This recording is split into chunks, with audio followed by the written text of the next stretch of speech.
Ngayon mag-unbox tayo ng Bando Dry Belt. Ito yung pang Mirage, no? Well, itong Bando Dry Belt is a good alternative to if ever man na hindi kayo makahanap ng original na belt, no? So magandang brand naman ito. So yun, isi-set up din natin siya. Okay, so yun.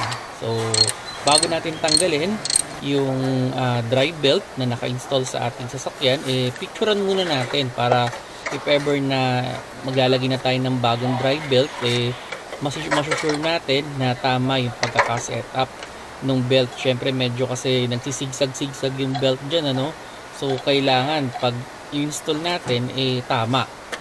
Okay, so yung kung makikita ninyo, no, itong old na dry belt marami ng crack, no, versus dito sa bagong dry belt. So yun, setup na natin siya.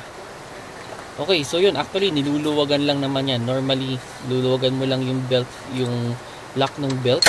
Then pag naluwagan na ninyo, tanggalin niyo yung belt, then ilagay na ninyo yung bagong belt.